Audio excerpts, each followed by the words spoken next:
All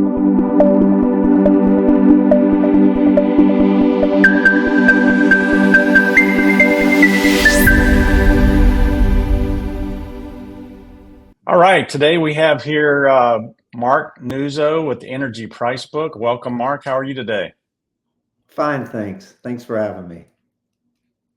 Mark, we've got a lot to talk about today, and I want you to perhaps start by telling us a little bit about yourself and how Energy Pricebook came to be what it is today.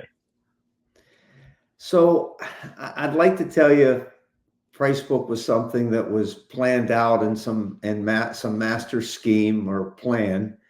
And like most things, it wasn't. It derived out of a market need. So having been in retail energy for the past 25 years, both as a broker and then consultant, and then now as a technology provider, this constant question kept coming up again and again for commercial and industrial accounts for businesses. What's a good price for my energy? Not necessarily what's energy trading at a high level or what's the national average for the prices of energy, but what specifically is a good price for my energy, my facility, my forward term, my load profile. And with those that have been in the industry for a while, you know it's a very inefficient process to answer that question. It requires bids and supplier involvement. And we thought, there's got to be an easier way to get some level of price identification for the buyers. So that's the genesis behind Energy Pricebook. And like most things, it stemmed out of a market need. Wow. So how long had you previously been in the industry, and what got you started originally? Interestingly enough, and I'm probably going to date myself, at the .com bust in the late 90s, it also was about the same time of deregulation. And just a fun fact, deregulation started mainly in two places in the late 90s. And I'm talking deregulation for electricity in particular. Natural gas predates electricity deregulation. But it deregulated, it being electricity, in Texas and of all places, Western Pennsylvania. And I happened to live in Pittsburgh at the time. Mm-hmm. And at the time in Pittsburgh, there was a technology movement in procurement that had to do with reverse auctions.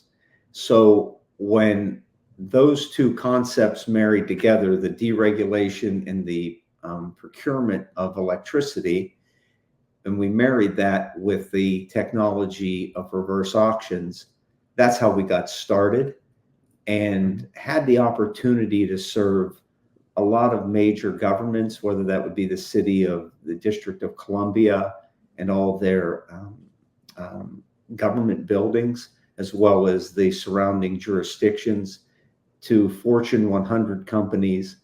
So we learned a lot on, bidding electricity as well as natural gas for large loads and getting best price, as well as monitoring market movements. And that's kind of code for we made a lot of mistakes, and prayerfully we learned from those mistakes. So that's how it got started in the late 90s with deregulation and this technology movement of reverse auctions.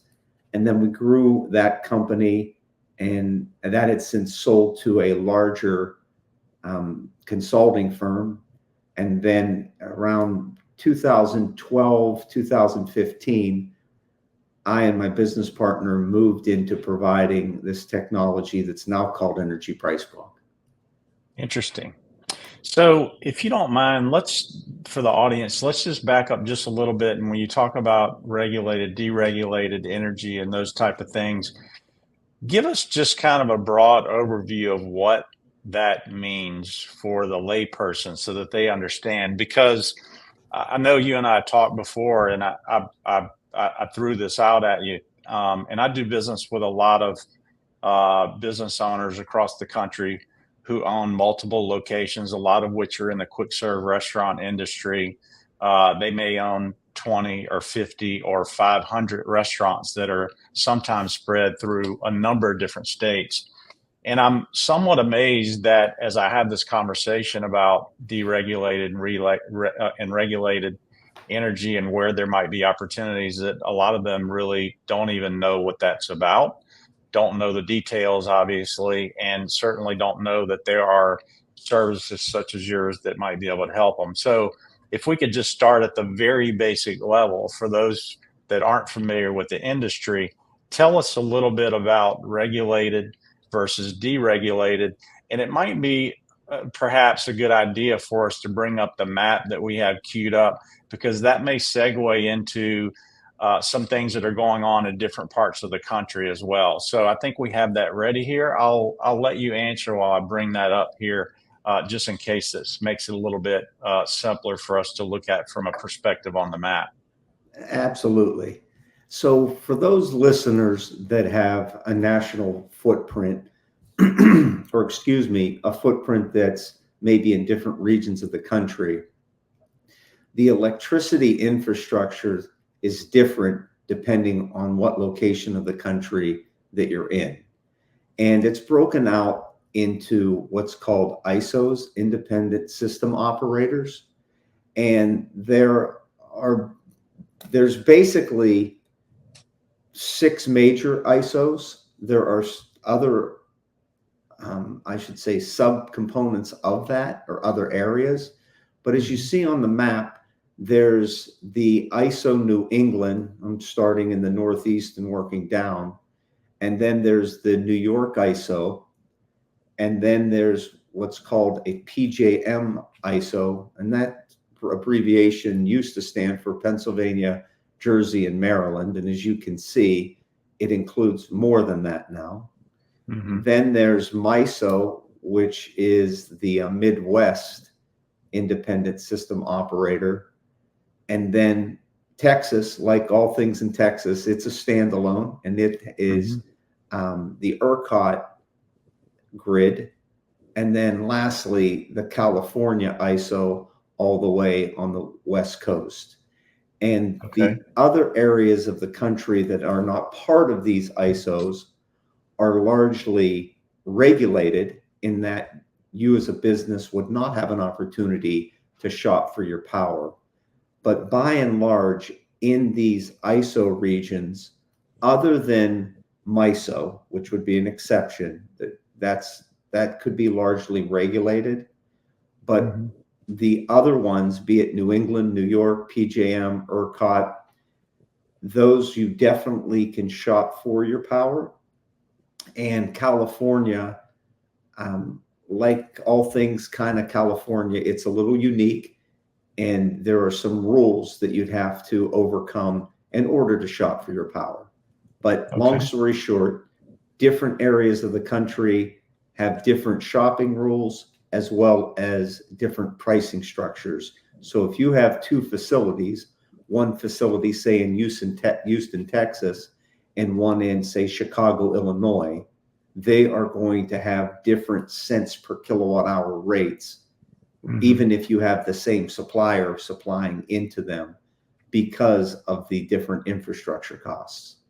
Okay, that makes sense. And do we have some inclination as to why or what drives these certain states or areas to have deregulated utilities versus regulated utilities? A lot of that political? Yeah, a lot of it is political. Yeah. And I think a lot of it too stems from what existing infrastructure is in place, as well as how congested a given area is. So you'll notice a lot in the Midwest that it is regulated, in that there's not an opportunity to shop. And that tends to be more of a rural or less urban component, or less congested. It seems as though in the more congested areas, especially in the cities, excluding, say, the Southeast, area of the country, the major cities are all areas where you would shop for your power. So I do think it's political, but it's also stems from what I would consider some of the existing infrastructure, meaning literally the telephone poles and wires and transmission facilities, and the congestion in these particular areas. So kind of density of population, if you were to say. Correct. So if you list, the largest cities in the country, New York, Dallas, Chicago, LA, Houston, Dallas, it gets to the point where, those congested areas are typically all areas where you can shop for your power. Okay. And when you say shop for your power, because for those of us that do live in areas that are regulated, we know that we connect our electricity to the local power company. They set an account up for us. They flip the switch. Everything works. They send us a bill. We send them a check. And as long as we send them a check, then they continue to pump energy to us, right? So what happens if you live in, let's just say, Boston, Massachusetts, and you own a business there? So take that example, and now we're in Boston, Mass, and we have shopped for our electricity supply. So one thing to talk about, your total cost for your electricity comes in three major components. One is your supply component. The other would be the utility charges, which is often referred to as distribution. And then the third area is taxes. So you've got the supply, distribution, and taxes. So in an area that's deregulated, you cannot shop for your utility. That is literally the telephone poles and wires. That is a monopoly in that given area, because for obvious reasons, you don't want to have competing utility companies, because it would become quite an eyesore, and it's just impractical in terms of telephone poles and wires and transmission facilities. So when you do shop for your power, you would literally bid out to retail electricity providers that are throughout the country, and they would bid on your power for the specific forward month that you want to lock in, or term length, or product type that you want. And you would then pay them for your supply, and then you would pay your local distribution company, say Boston Electric, for the distribution component of your bill. Now, if you, for whatever reason, source to a third-party supplier, and that supplier fails to deliver the electricity load that's been committed, because electricity travels at the speed of light, it's not as though the supplier supplies into the grid and then it goes directly to your facility. It's treated at the ISO level, the independent system operator. So they balance out the grid at an operator level. That's why these organizations exist. So say, for example, and this hasn't happened often in the last, say, 5 to 10 years, but if your supplier that you sourced with goes out of business, or for some reason doesn't live up to their obligation, your power's not going to get shut down. As long as you're connected to the grid, you're going to be connected to the grid. And if for whatever reason your supplier isn't able to provide the supply portion, that would then default to your distribution provider, say Boston Electric in this example, and then your lights would stay on. Now, you would ultimately then pay Boston Electric that particular power bill, right? But the infrastructure of it is where you're connected to this overall grid, but the actual contracting in terms of your cents per kilowatt hour would be through a third-party supplier. So in other words, the electricity originates from the same place, regardless of who your contract is with in these deregulated states. You just have someone essentially that's servicing your account. Uh, couldn't we say, does it make sense to say servicing your account as a third party, in a sense, providing some level of service to you that allows you to go into the competitive market and find the most competitive rate that you feel fits for you, to take advantage of that? Yes, but there's a mixed bag of suppliers in that some suppliers have their own generation assets in Hmm. terms of power plants. Other suppliers do not, so they would be contracting through the wholesale market through third party or counterparties. Right. So you can bid out to multiple suppliers that have different portfolio assets.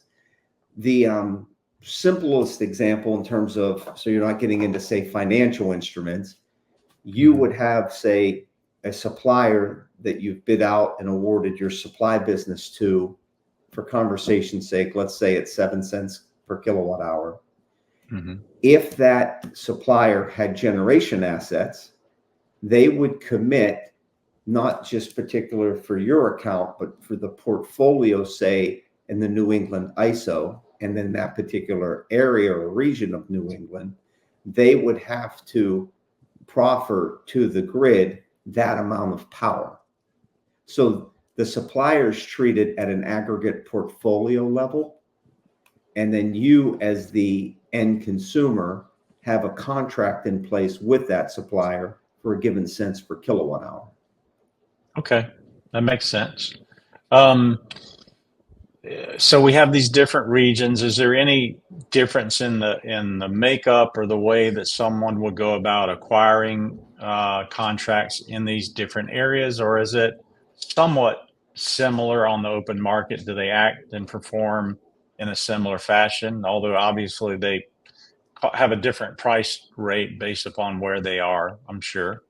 But the process, and we'll get into a lot more of the nuts and bolts, but the process and what's available to individual business owners out there is similar in different parts of the country, I'm guessing, with the process, with the process and the product that you can go out and get.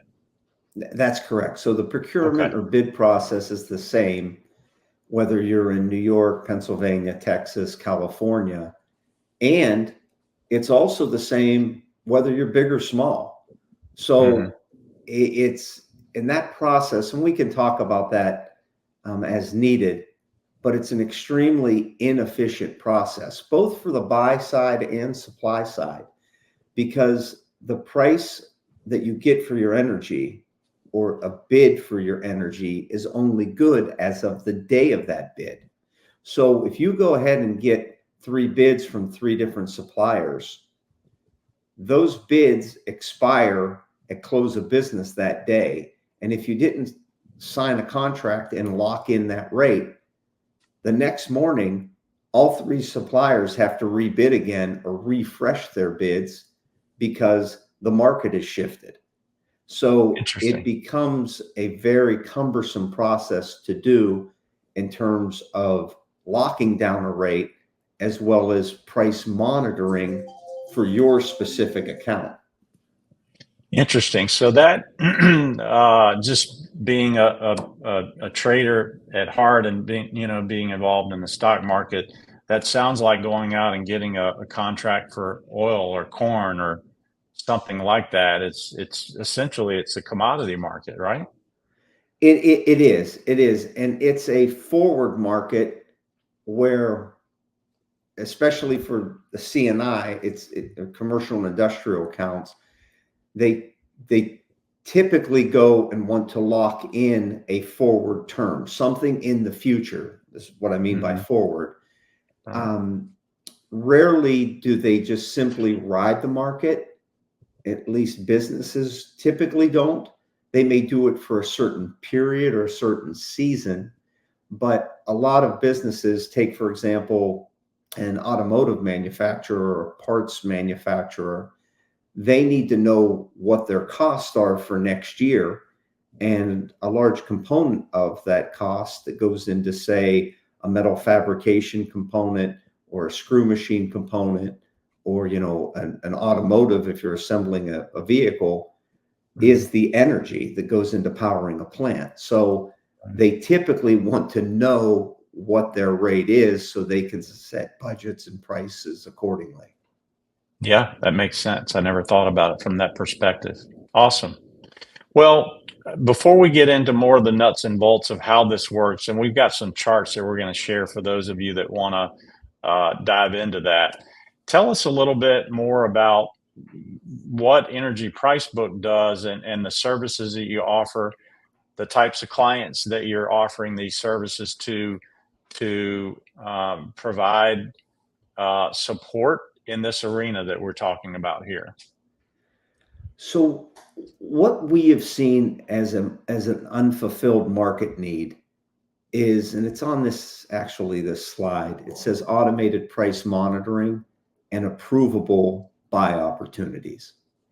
The monitoring of custom pricing, and that's very important because each one of the listeners, if they're an end consumer, or if they're a consultant or broker that support end consumers, it's all custom pricing.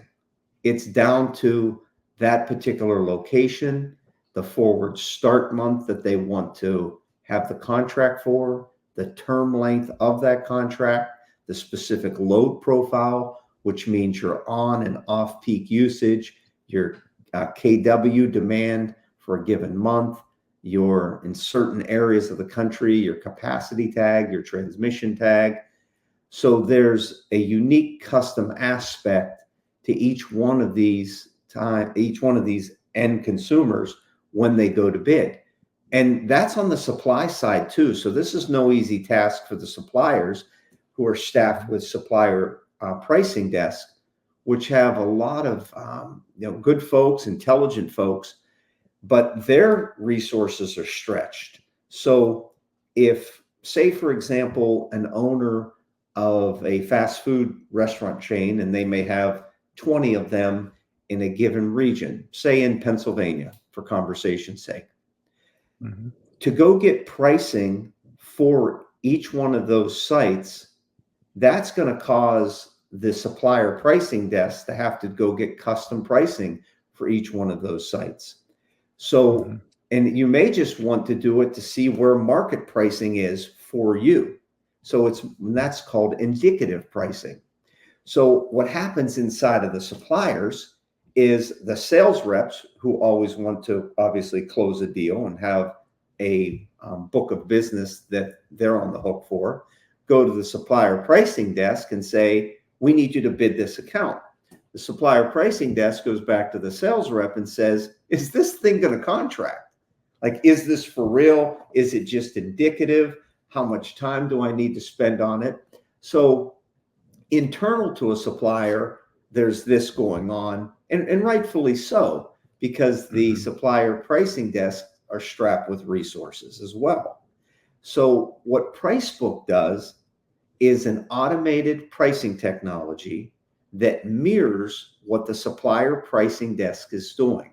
The same algorithms, the same market inputs. So when you get a price, a custom price out of a supplier, that same price will come out of Energy Pricebook.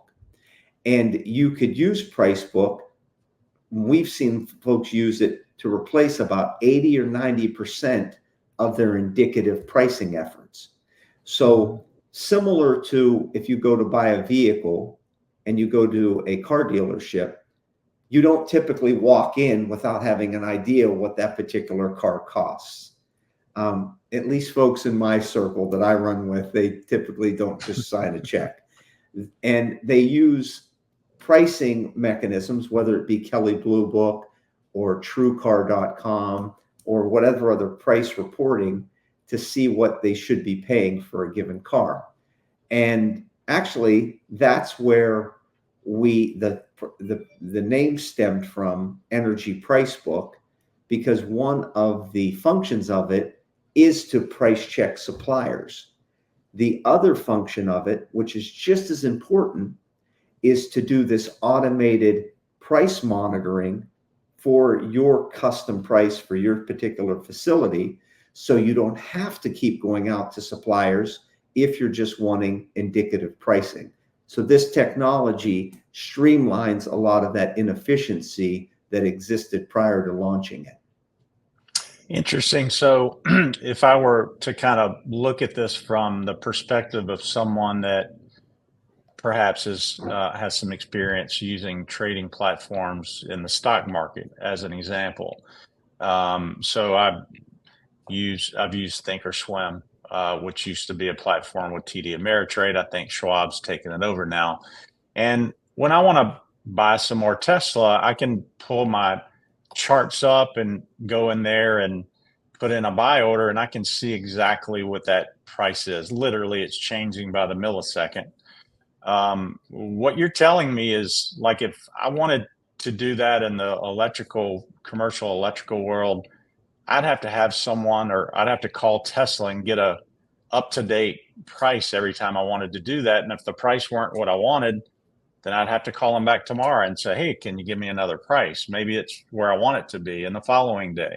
What you're doing essentially is you're maybe not in real time to the millisecond, but at least on a daily basis, your service is allowing the customer to be able to see where that price is daily without having to go and manually ask someone to give you a customized quote. Does that sound similar? That's correct. So, because the major difference is, using the Tesla stock as an example, Tesla stock is the same for you or me or all the other listeners to this podcast. It's not as though they have to give you a custom stock price for the Tesla stock. However, if your facility or my facility or other listeners' facilities go out to bid for electricity for each one of those particular facilities, it is a custom price for each one. So it's not as though you can just publish one price and one price fits all in the electricity market. It's a custom price market. And that's based on your annual usage and so on, your demand? Correct. There's about 5 major inputs that go into that. Okay. I think we have queued up some charts that we can at least put in the background. I think we have some other questions that may be specifically addressing those charts, and maybe some others that don't. But it might not be a bad idea for us to scroll to the next screen that you have in your charts, so that we can see, to a basic degree, what that looks like and what that chart looks like.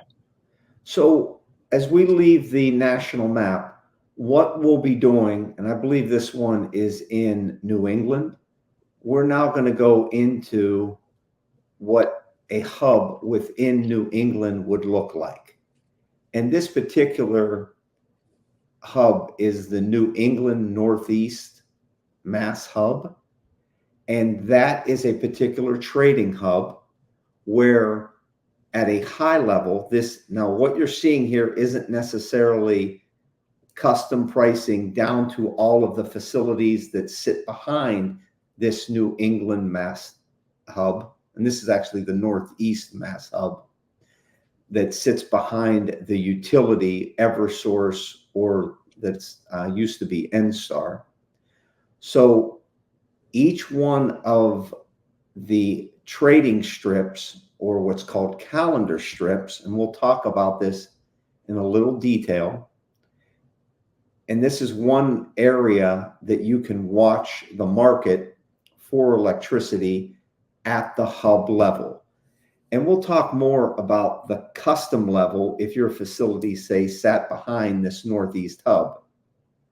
But at a high level, most businesses, commercial and industrial, lock in forward pricing.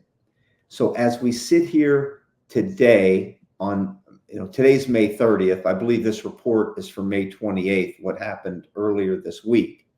So for conversation's sake, as we sit here on May 28th, this report says the calendar strip of 2025, which is January 1st through December 31st of 2025, and the calendar strip of 2026, which is January 1st through December 31st of 2026, and then so on, 27, 28, 29, those forward calendar strips are trading as of today, May 28th, at certain price points, which are on the rightmost chart side of the graph or chart.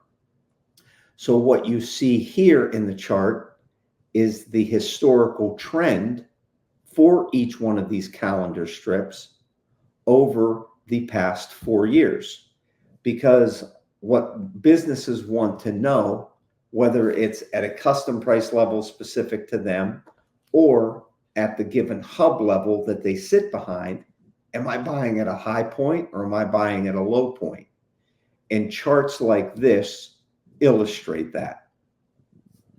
So this is not showing us what the prices were. If I look at the left side of the chart and it says 114.21.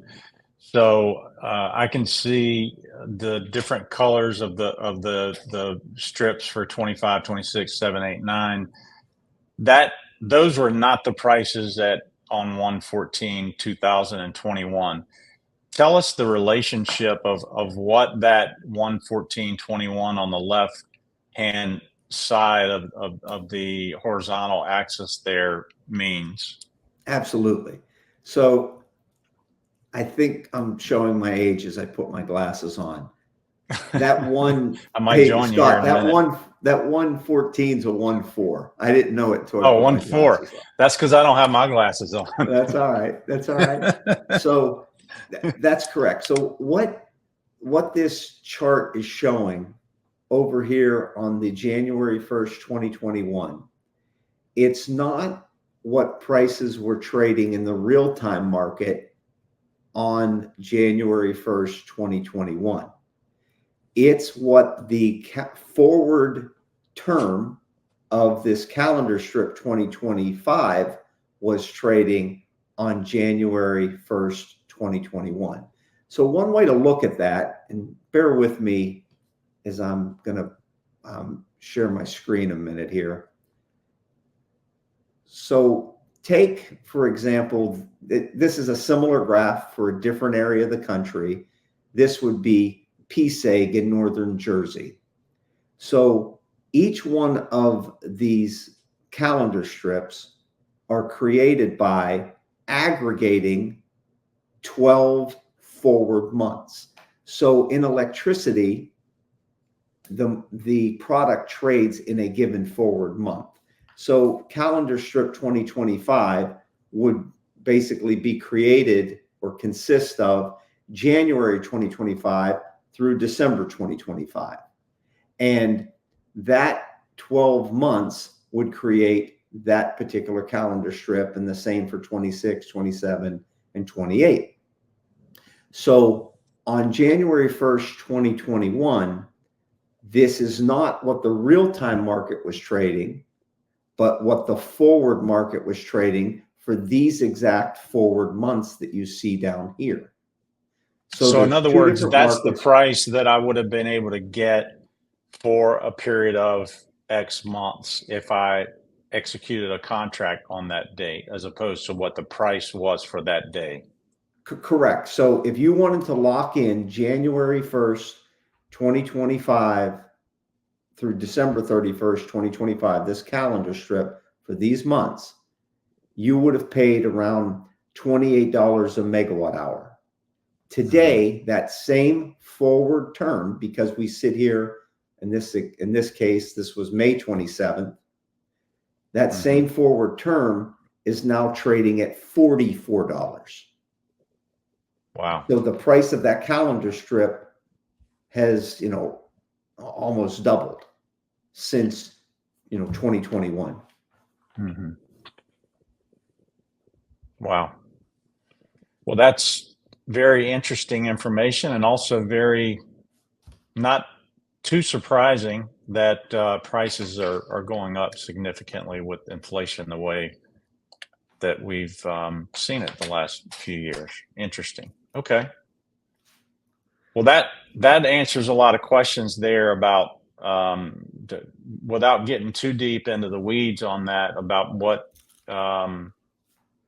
this looks like and your services. So just to let everyone know, Energywise Solutions, we are a company that provides products and services in the energy efficiency field. We sell products like building controls and lighting products to clients across the country, commercial clients. We also have a brokerage service for commercial electricity, and that's why we're talking with Mark here today. So tell us, Mark, a little bit about what types of clients you serve. I'm guessing you and I are having this conversation because you serve other clients like us and other commercial clients that are looking for detailed information on what the market looks like, but perhaps tell us a little bit more about how they take that information and then take action on that to, as you said earlier, plan for next year's budget or the following year so that they can, do budgetary planning for the future. So Pricebook's customers, they fall into three buckets. And actually, it hits all ends of the bid cycle or procurement cycle, whether it be on the buy side or supply side. So the minor number of customers that utilize our technology is on the supply side. There are suppliers that use this as price checks for themselves, as well as add some level of automation internally. But by and large, the bulk of our customers stem from the buy side. And then that's broken into two main components. One is the end consumers, and the end consumers that license our technology in order for this automated price monitoring that takes place and price identification are large businesses that have a national footprint, whether they be diversified manufacturers or data centers or crypto miners or maybe AI edge computing, folks that have tens of millions of dollars in electricity spend and want levels of price automation and price identification in order to facilitate their hedging strategy. The other area or sector within the buy community is what we call the ABC market, the advisors, the brokers, and consultants, who then represent typically not necessarily those large end consumers that I just described that have, because those large end consumers, a lot of them or most have internal energy management procurement teams. But as you go down in size of the businesses, a lot of those smaller businesses, mid-sized to small, leverage and utilize brokers and consultants and advisors. So we offer Pricebook technology to the ABC community because they're obviously a trusted advisor, say, to businesses who can be large as well, don't get me wrong. But typically, brokers and consultants represent more of the small to mid-size, and then to a lesser extent, from our experience anyway, larger end consumers. Okay, that makes sense. Is there anything else that you'd like to add to that in relation to services, products that you offer, and how those services might impact the audience? I'm just thinking of this from the perspective of, we looked at one of the tools that you offer, and that was the original charts that we just we're looking at just a few moments ago. Do you have related services or some additional services that piggyback on top of that? Yeah, so what Pricebook offers is multiple price identification solutions. One would be a power pricing report, which I believe, here's the original example we looked at. And this is one that, that Energywise co-brands and then sends out to their customer base. And the power pricing report is at a hub level, which gives, like we mentioned, those calendar strip pricing. And then it also provides, more detail in terms of daily, weekly, and monthly changes in pricing. And then those 60 forward months, the piece components of them that make up the calendar strips.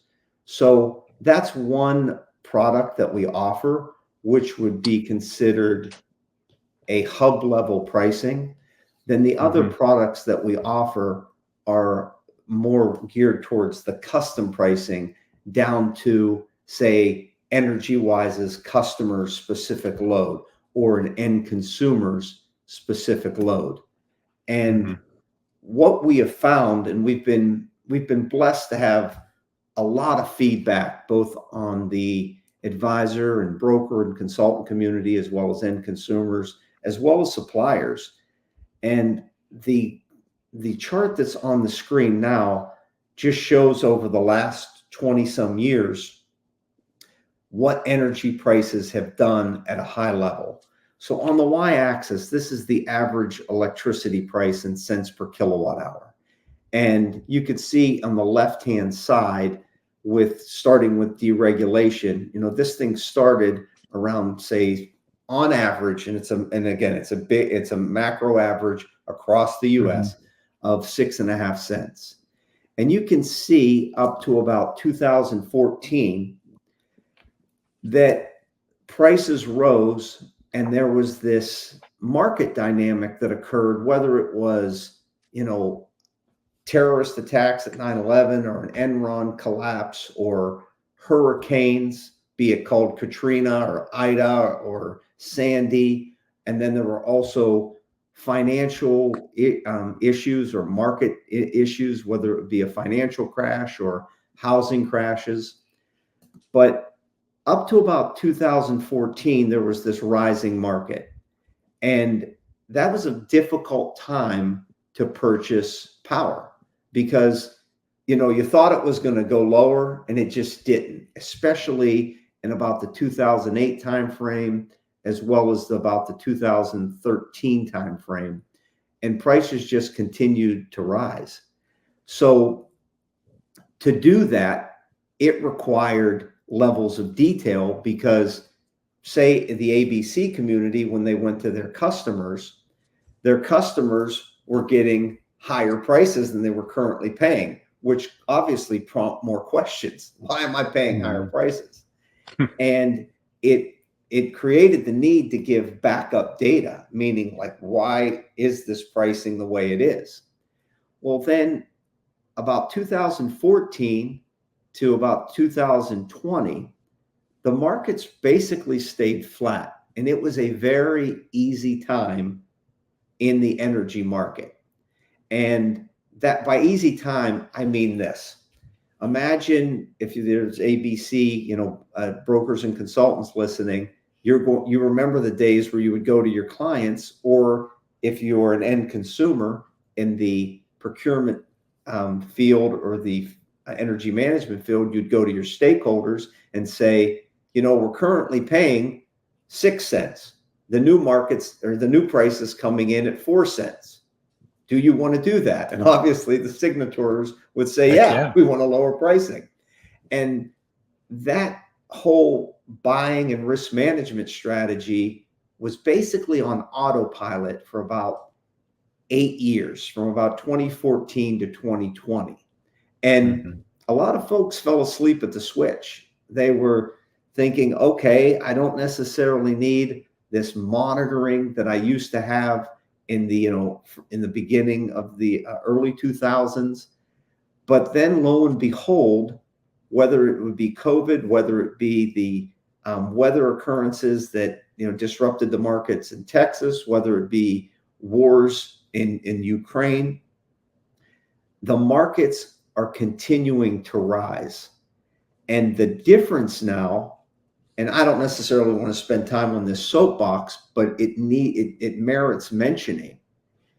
And this is where there's some bullet points over here where each state's RPS, which stands for Renewable Portfolio Standards, that means not the brown power that comes out of, say, a coal plant, a nuclear plant, or a natural gas plant, but whether it be wind, solar, biomass, hydro, what have you, they have increased their percentages 5 and 10 times. So what used to have to be, say, 3% renewable power is now at 30%. Wow.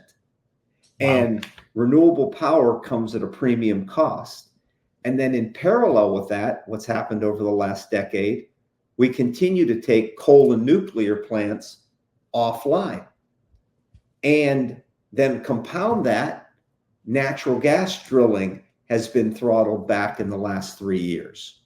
So when you're taking down this supply and then the demand is only increasing, whether it be through, data center usage, smartphone technology, which streams all kinds of data, which is supported by power, whether it be AI computing, electric vehicles, you've got the demand that continues to rise and then the supply that continues to fall. So what's interesting in this particular time that's different than, say, back in the early 2000s, the infrastructure is changed. Back here, we used to have coal and nuclear plants. Here, we don't anymore. Back here, the demand was much lower than it is now because we didn't have all the demand for electricity like we do now. So it's a very interesting time in terms of electricity pricing and the ways we're going to have to manage it. Wow. So in a nutshell, we've seen more volatility over the last few years. We've seen market conditions change due to economics as well. I think, economic policy with the Fed, a lot of different things are impacting what's happened over the last couple of years and probably what we expect to see for the foreseeable future. So if we were to just kind of wrap up this segment so that our audience has some idea of how we might be able to help them, let's go back to the previous chart and just give us a 10,000 foot view of how a customer of mine, I'm a customer of yours, you're providing this information for us, how we can help our customers by utilizing the tools that you have, that you're showing us here, to have a better idea of how they track and then take advantage of the right opportunity timing wise to find their new contract. If they were, let's just say they're in this market that we're looking at here. So let's just take, for example, a facility, and we'll say there's a quick serve restaurant that has 15 locations behind the Northeast Mass Hub. And they're under contract until, for conversation's sake, say January 1st, 2025. So that means their price is locked in for the remainder of this year as we sit here in the end of May 2024.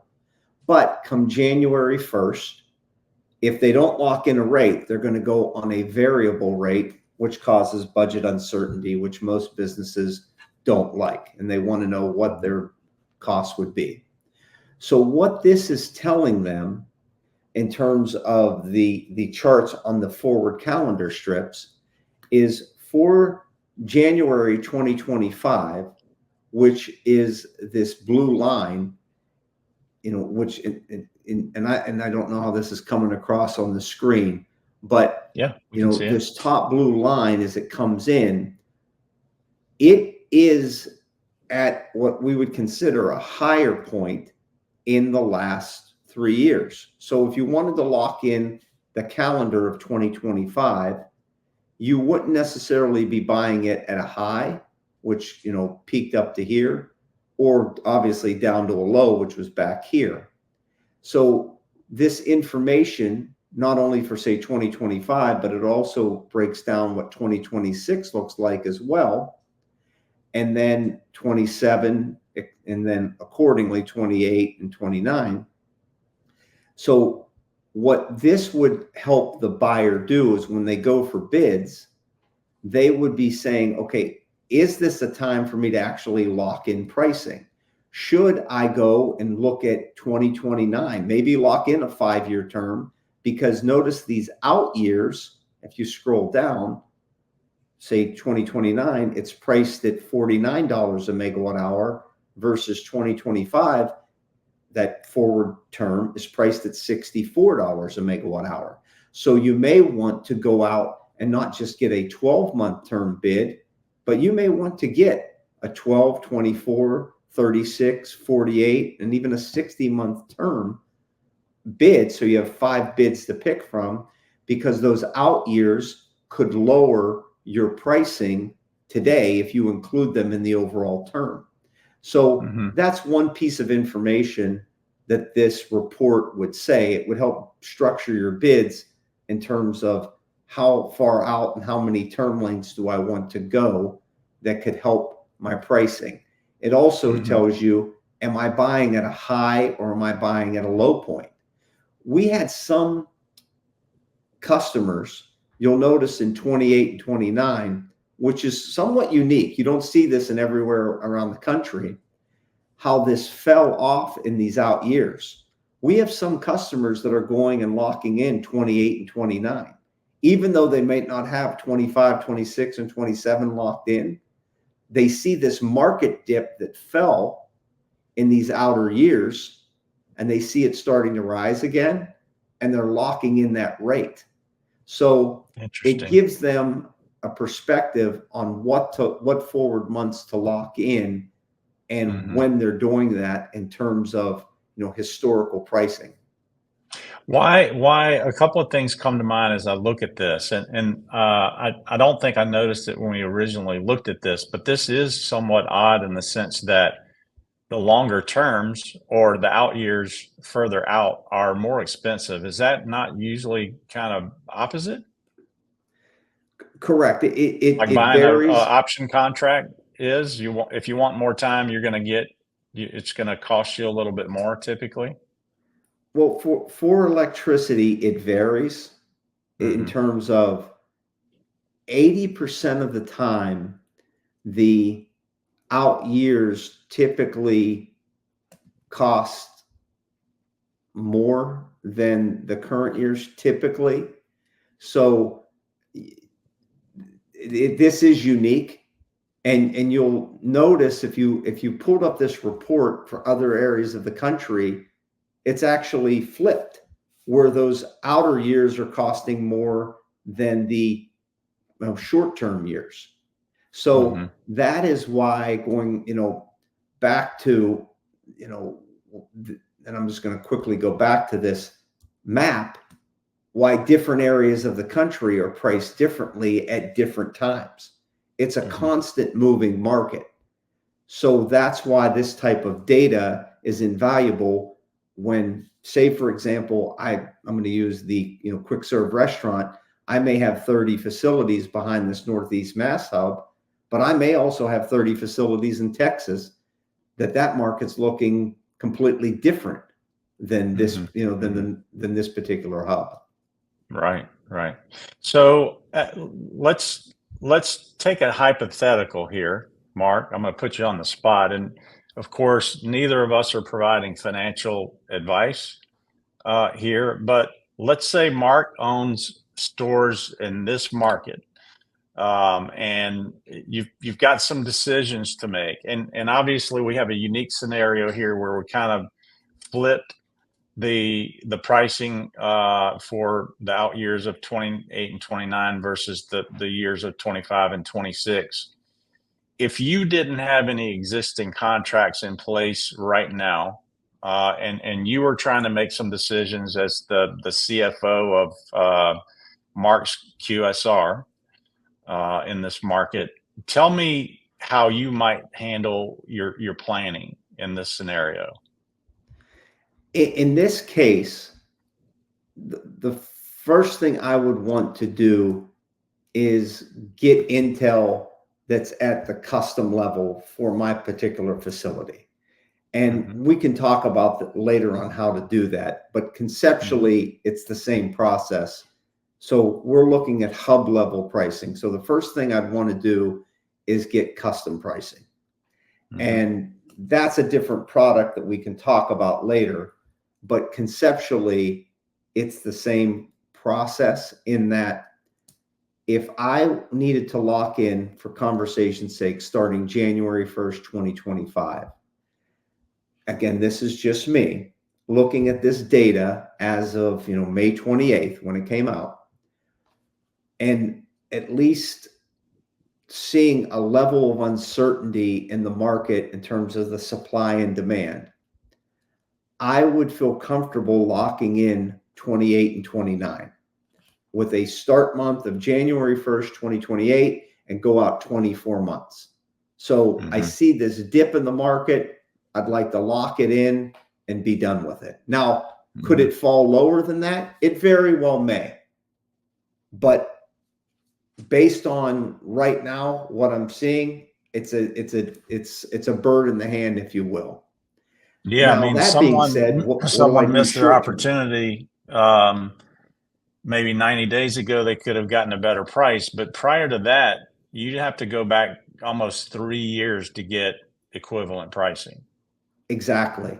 So a lot of folks look at, am I at a 6-month low, a 12-month low, a 3-year low, and that's an evaluation process.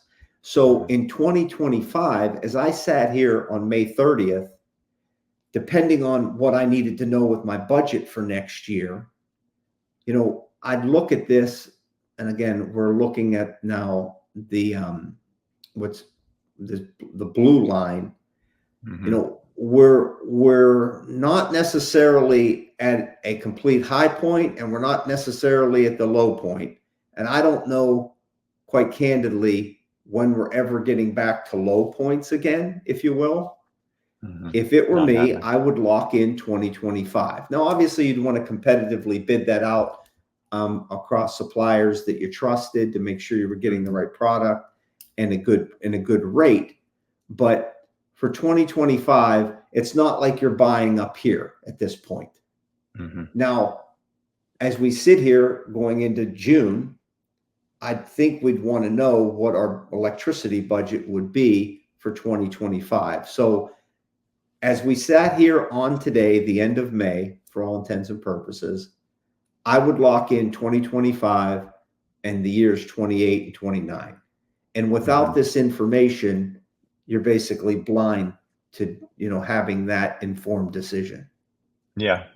And then your years of 26 and 27, you'd want to utilize either these reports or some more detailed reports that we can talk about later, where you're looking either daily or weekly at what's happening with the trend to see when you feel like it's the right opportunity to lock those other years in. Exactly. The other thing to consider, and this is one of the first things I mentioned, when you're going out to bid in this hypothetical, you would also want suppliers to give you a price for a 60-month term, meaning January 1st, 2025 through December 31st, 2029, because you'll dollar cost to average all of these together. Yeah, sure. Presuming your load is going to stay the same for 60 months. And typically, if you're an established business, it doesn't change that much year to year. All right. Okay. Well, Mark, that's great information. I'm going to segue. We'll cut this part of our podcast off so that those that were looking for general information have that. I appreciate you spending time with us here today, and look forward to getting together again and talking about this in more detail. Thank you so much. Appreciate it, Mark. Bye.